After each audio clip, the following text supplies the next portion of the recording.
হাইকোর্টের আদেশ চেম্বারে স্থগিত, ডাকসু নির্বাচনে বাধা নেই।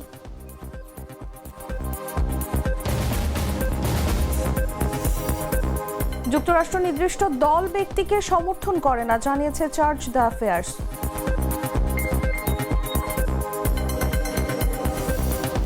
অন্তর্বর্তী সরকারকে পূর্ণ সহযোগিতার আশ্বাস সেনা প্রধানের। আমরা শেষ পর্যন্ত সর্বশক্তি দিয়ে লড়াই করব, মন্তব্য সিইসির।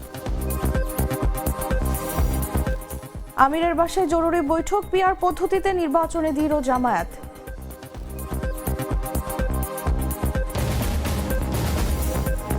এবং ইন্দোনেশিয়ায় বিক্ষোভ দমন পীড়নের ভয় উপেক্ষা করে জড়ো হচ্ছে শিক্ষার্থীরা।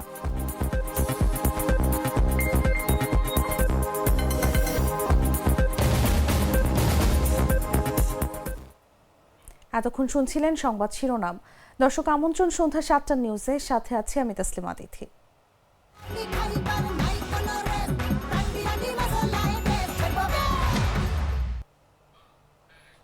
চলে যাচ্ছি পুরো খবরে।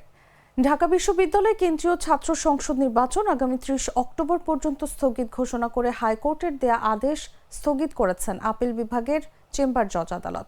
আগামীকাল আপিল বিভাগের চেম্বার জজ আদালতে আবারও শুনানি শেষ না হওয়া পর্যন্ত আগের আদেশটি স্থগিত করা হয়েছে বলে জানিয়েছেন ঢাকা বিশ্ববিদ্যালয়ের আইনজীবী অ্যাডভোকেট মোহাম্মদ শিশির মনির। তিনি বলেছেন, হাইকোর্টের আদেশ স্থগিত করেছেন চেম্বার আদালত, ফলে ডাকসু নির্বাচন আয়োজনে কোনো বাধা নেই। হাইকোর্টের আদেশ স্থগিত চেয়ে ঢাকা বিশ্ববিদ্যালয় কর্তৃপক্ষের করা আবেদনের পরিপ্রেক্ষিতে সোমবার বিকেলে আপিল বিভাগের বিচারপতি ফারাহ মাহবুবের চেম্বার জজ আদালত এই আদেশ দেন। আদালতে আবেদনের পক্ষে শুনানি করেন ঢাকা বিশ্ববিদ্যালয়ের আইনজীবী অ্যাডভোকেট মোহাম্মদ শিশির মনির।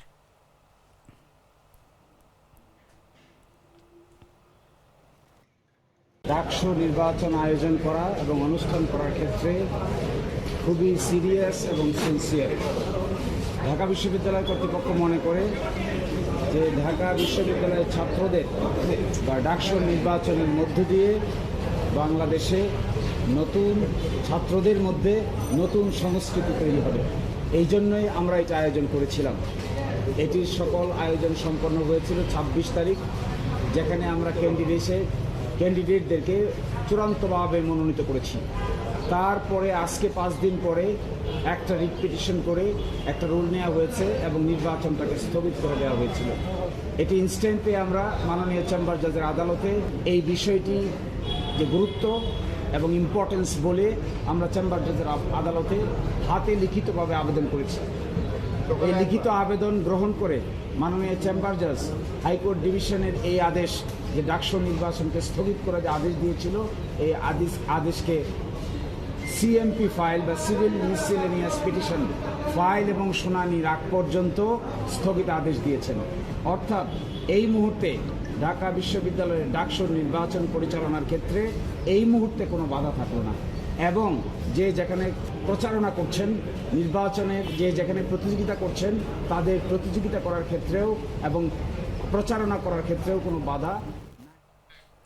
যুক্তরাষ্ট্র দূতাবাস বা যুক্তরাষ্ট্র সরকার কোনো নির্দিষ্ট রাজনৈতিক দলকে সমর্থন করে না বলে জানিয়েছেন মার্কিন দূতাবাসের chargé d' affaires Tracy Ann Jacobson. তিনি বলেন, আমরা রাজনৈতিক দলগুলোর সঙ্গে দেখা করি তাদের কর্মসূচি ও লক্ষ্য বুঝতে।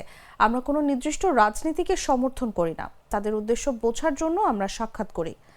এদিকে প্রধান নির্বাচন কমিশনার এএমএম নাসির উদ্দিন বলেছেন, আসন্ন নির্বাচন নিয়ে কোনো ধরনের ব্লেম বা অপবাদ নিতে রাজি নই।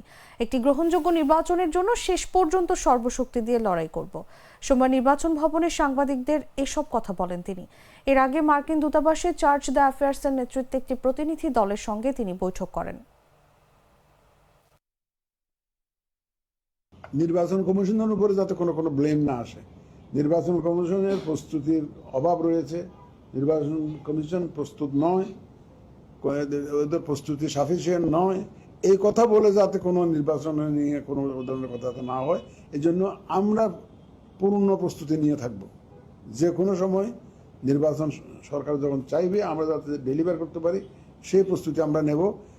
আমরা কোনো ধরনের কোনো ব্লেম নিতে রাজি না, আমি এই কথাটা ওনাকে জানিয়েছি এবং সেই লক্ষ্যে আমরা কিন্তু প্রস্তুতি নিয়েছি। দেশের স্বার্থ ওনাদের সবার বিবেচনায় উপরে, দেশের স্বার্থ ওনারা বিবেচনায় রাখবেন এবং আমাদের রাজনৈতিক দলগুলো দেশের স্বার্থে কাজ করেন, দেশের কথা চিন্তা করে কাজ করেন এবং শেষ পর্যন্ত গিয়ে দেখবেন যে একটা পজিশনে এসে যায়। এই কথা আমি গোড়া থেকে বলে আসছি। যখন অন্তর্বর্তী সরকারের প্রতি পূর্ণ সহযোগিতা করবেন বলে প্রধান উপদেষ্টা ডক্টর মোহাম্মদ ইউনূস আশ্বাস দিয়েছেন সেনাবাহিনী প্রধান জেনারেল ওয়াকারুজ্জামান। সোমবার প্রধান উপদেষ্টার সঙ্গে সাক্ষাতে এই আশ্বাস দেন তিনি। বৈঠকে প্রধান উপদেষ্টা বর্তমান পরিস্থিতিতে বেসামরিক প্রশাসনকে সহায়তায় সেনাবাহিনীর ভূমিকা নিয়ে আলোচনা করেন। তিনি আইনশৃঙ্খলা রক্ষায় ধারাবাহিক অবদানের জন্য সেনাবাহিনীকে ধন্যবাদ জানান। প্রধান উপদেষ্টার উপপ্রেস সচিব আবুল কালাম আজাদ মজুমদার সরকারি এক বিবৃতির বরাত দিয়ে এই তথ্য জানান। বিবৃতিতে বলা হয়, প্রধান উপদেষ্টা সেনাবাহিনীর ভূমিকা সুসংহত করার প্রয়োজনীয়তার উপর জোর দেন, যার মধ্যে একটি সুস্পষ্ট কমান্ড কাঠামো এবং নির্বাচন পর্যন্ত আগামী মাসগুলোতে সব বাহিনীর ঘনিষ্ঠ সমন্বয় অন্তর্ভুক্ত। প্রধান উপদেষ্টা বলেন, আমি জাতির কাছে একটি গম্ভীর অঙ্গীকার করেছি, এমন একটি নির্বাচন উপহার দিতে যা ভোটার উপস্থিতি, নতুন নারী ভোটারদের অংশগ্রহণ, নিরাপত্তা ও সুরক্ষার প্রতি বৈশ্বিক আস্থা এবং গণতন্ত্র ও আইনের শাসনের উৎসবমুখর পরিবেশের দিক থেকে অনন্য হয়ে উঠবে।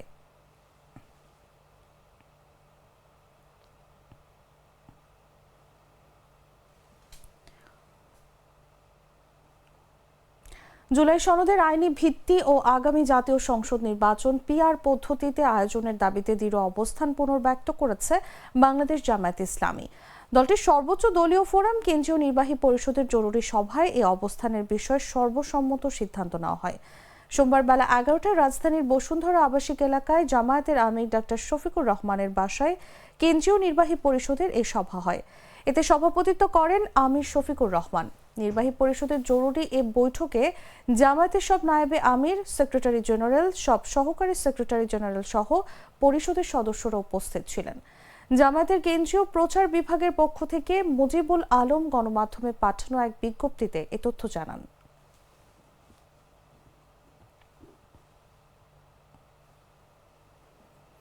ফেব্রুয়ারিতে সুষ্ঠু নির্বাচন অনুষ্ঠানে সহযোগিতা করাই বিএনপির এখনকার চ্যালেঞ্জ বলে মন্তব্য করেছেন দলটির মহাসচিব মির্জা ফখরুল ইসলাম আলমগীর।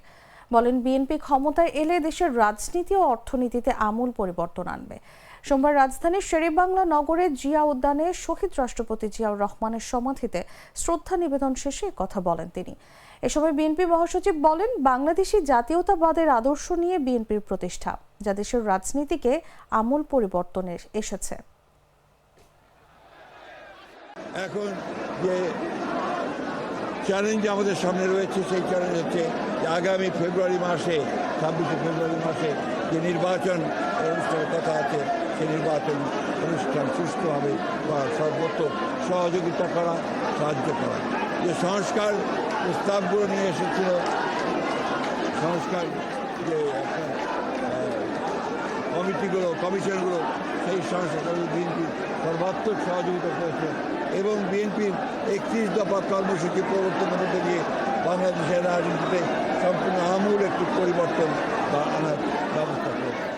গ্লিটারের টুইন লেমন ও অ্যান্টিব্যাকটেরিয়াল ফর্মুলা বাসনকে চকচকে জীবাণুমুক্ত করে আমাদের দেয় গ্লিটার গ্যারান্টি। রাজশাহী বিশ্ববিদ্যালয় কেন্দ্রীয় ছাত্র সংসদ নির্বাচনে প্রথম বর্ষের নবীন শিক্ষার্থীদের অন্তর্ভুক্তির দাবিতে বিক্ষোভ করেছেন বিশ্ববিদ্যালয় শাখা ছাত্র দলের নেতাকর্মীরা। সোমবার দুপুর 12:30টায় বিশ্ববিদ্যালয়ের প্রশাসন ভবনের প্রধান ফটক অবরোধ করে এ বিক্ষোভ করেন তারা। এ সময় বিভিন্ন স্লোগান দেন তারা। নেতারা বলেন, 2024-25 শিক্ষাবর্ষের নবীন শিক্ষার্থীদের রাকসুতে ভোটাধিকার নিশ্চিত করতে হবে। এটি তাদের গণতান্ত্রিক অধিকার, আর এই অধিকার থেকে কাউকে বঞ্চিত করার ক্ষমতা কারো নেই। একই সঙ্গে নারী শিক্ষার্থীদের হেনস্থা ও পরিকল্পিতভাবে মব সৃষ্টি করে শিক্ষাঙ্গনের পরিবেশ নষ্টের যে কোনো অপচেষ্টা ঐক্যবদ্ধভাবে প্রতিহত করা হবে বলেও জানান তারা।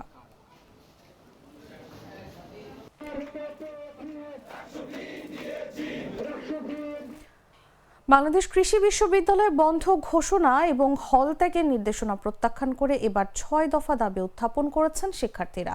সোমবার বেলা 11টায় বিশ্ববিদ্যালয়ের আমতলায় সংবাদ সম্মেলন করে 6 দফা দাবি তুলে ধরা হয়।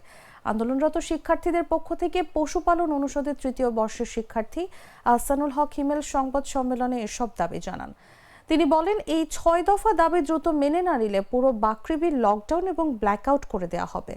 তারা নিরাপত্তাহীনতায় ভুগছেন উল্লেখ করে দাবি আদায় না হওয়া পর্যন্ত রাজপথ না ছাড়ার হুঁশিয়ারি দেন। এর আগে সকালে বিভিন্ন হল থেকে শিক্ষার্থীরা লাঠিসোঁটা হাতে মিছিল নিয়ে বিশ্ববিদ্যালয়ের কেআর মার্কেটের আশপাশে জড়ো হন। কৃষি বিশ্ববিদ্যালয়ের সকলকে নিয়ে শিক্ষার্থীদের দাবি যে 6 দফা, আমি এখন সেটি উত্থাপন করছি। দাবি 1, অবৈধভাবে হল ভ্যাকেন্টের নির্দেশনা দুপুর 2টার মধ্যে প্রত্যাহার করে আদেশ তুলে নিতে হবে। হলগুলোতে চলমান সব ধরনের সুবিধা নিরবিচ্ছিন্ন রাখতে হবে। এই প্রশাসন শিক্ষার্থীদের নিরাপত্তা দিতে ব্যর্থ হয় বিশ্ববিদ্যালয় শিক্ষার্থীদের উপর শিক্ষকদের মদদে বহিরাগতদের দিয়ে হামলার দায়ে ফ্যাক্টরিয়াল বডিকে 24 ঘন্টার মধ্যে পদত্যাগ করতে হবে। বহিরাগত সন্ত্রাসীদের দ্বারা ককটেল বিস্ফোরণ, লাইব্রেরি স্থাপনা ভাঙচুর এবং দেশীয় অস্ত্র দ্বারা শিক্ষার্থীদের উপর বর্বরচিত হামলা এবং নারী শিক্ষার্থীদের হেনস্থার ঘটনার জন্য উপাচার্যকে প্রকাশ্যে ক্ষমা চাইতে হবে। Treat chocolate. Treat moment. Sweet moment. জানাবো আন্তর্জাতিক সংবাদ।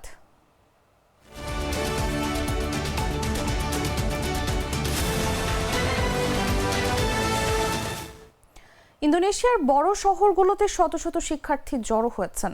দেশটিতে এরই মধ্যে ভয়াবহ দাঙ্গা ও সহিংসতায় 8 জনের মৃত্যু হয়েছে। 2 দশকেরও মধ্যে এটি দেশটির সবচেয়ে ভয়াবহ সহিংসতা। এরপরও দমনপীড়নের ভয় উপেক্ষা করে শিক্ষার্থীরা প্রতিবাদে নেমেছে। আইন প্রণেতাদের জন্য বর্ধিত সুযোগ সুবিধা সহ সরকারের ব্যয় অগ্রাধিকারের বিরুদ্ধে 1 সপ্তাহ আগে এই বিক্ষোভ শুরু হয়েছিল। একটি পুলিশ ভ্যানের ধাক্কায় একজন মোটরসাইকেল চালক নিহত হওয়ার পর এই আন্দোলন দাঙ্গায় রূপ নেয়। একের পর এক রাজনৈতিক দলের সদস্য, এমনকি অর্থমন্ত্রীর বাড়িতেও লুটপাট চালানো হয়েছে। সরকারি ভবনগুলোতে ভাঙচুর ও অগ্নিসংযোগ করা হয়। প্রায় 1 বছর আগে প্রেসিডেন্ট প্রবোও সুবিয়ান্তোর সরকার ক্ষমতায় আসার পর এটি তার জন্য সবচেয়ে বড় চ্যালেঞ্জ। রোববার প্রবোও আইন প্রণেতাদের সুযোগ সুবিধা কমানোর ঘোষণা দিয়েছেন, যা প্রতিবাদকারীদের জন্য একটি বড় ছাড়। তবে তিনি সতর্ক করে বলেছেন যে আইন শৃঙ্খলা নিয়ন্ত্রণে নিরাপত্তা বাহিনী কঠোর ব্যবস্থা নেবে। সামরিক বাহিনীর নেতৃত্বে ভারী নিরাপত্তা উপস্থিতির কারণে জাকার্তায় কিছু সংগঠক তাদের সমাবেশ স্থগিত করতে বাধ্য হন।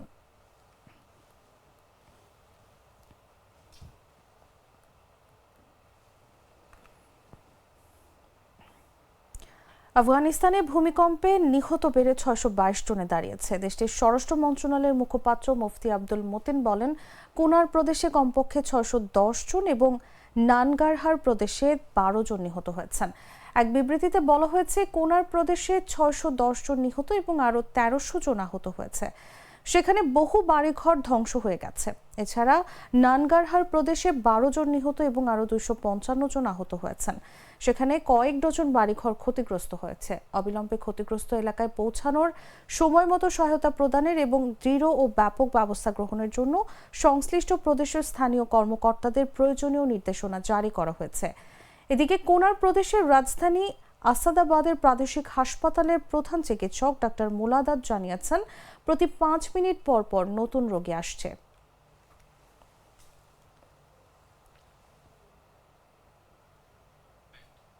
জানাবো খেলার খবর।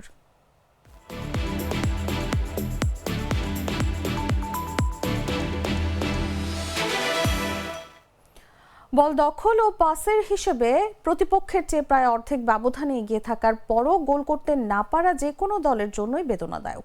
ইন্টার মিয়ামির ক্ষেত্রে ব্যাপারটা আরও ভয়াবহ। বল দখল ও পাসে বিপুল পরিমাণে এগিয়ে থাকলেও সিয়াটল সাউন্ডার্সের বিপক্ষে অন টার্গেটে একটিও শট নিতে পারেনি তারা। মিয়ামির এই বিফলতায় মনে হতেই পারে ঘন ঘন চোটে পড়া লিওনেল মেসি বোধহয় এই ম্যাচে খেলেননি। গত ম্যাচ দিয়ে মাঠে ফেরা আর্জেন্টাইন তারকা খেলেছেন পুরো 90 মিনিট। তাও লক্ষ্য বরাবর শট নিতে না পারার ব্যর্থতা মাসচেরানোর দলেরই, সেটাও আবার লিগস কাপের ফাইনালে। ইন্টার মিয়ামিকে অন টার্গেটে শট নিতে না পারার লজ্জায় ডুবিয়ে সিয়াটল লিগস কাপের ফাইনালটি জিতেছে 3-0 গোলে। প্রথমার্ধে 1-0 ব্যবধানে এগিয়ে যাওয়া দলটি পরের 2 গোল করে ম্যাচের শেষ 7 মিনিটের মধ্যে। দ্বিতীয়ার্ধের শুরুতে ম্যাচের সমতা টানার সবচেয়ে বড় সুযোগ পেয়েছিল মিয়ামি। ডি বক্সের ভেতর মেসির সামনে বাধা ছিলেন কেবল গোলরক্ষক। সুয়ারেজের বাড়িয়ে দেয়া বল পোস্টের উপর দিয়ে উড়িয়ে মারেন আর্জেন্টাইন তারকা।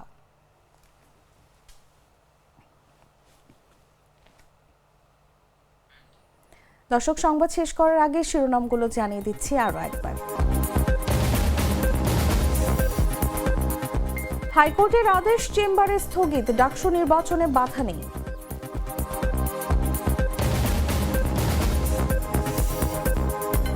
যুক্তরাষ্ট্র নির্দিষ্ট দল ব্যক্তিকে সমর্থন করে না, জানিয়েছেন চার্চ দ্য অ্যাফেয়ার্স।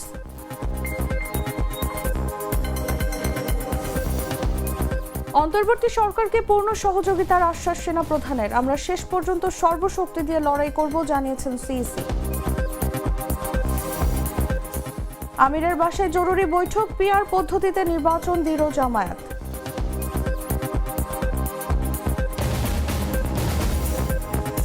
এবং ইন্দোনেশিয়ায় বিক্ষোভ, দমন পীড়নের ভয় উপেক্ষা করে জড়ো হচ্ছে শিক্ষার্থীরা।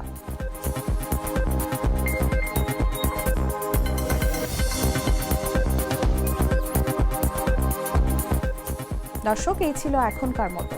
প্রতি মুহূর্তে সর্বশেষ খবর জানতে ভিজিট করুন jagunews24.com। ফলো করুন আমাদের ভেরিফাইড ফেসবুক পেজ এবং সাবস্ক্রাইব করুন জাগো নিউজের ইউটিউব চ্যানেল। ধন্যবাদ সবাইকে।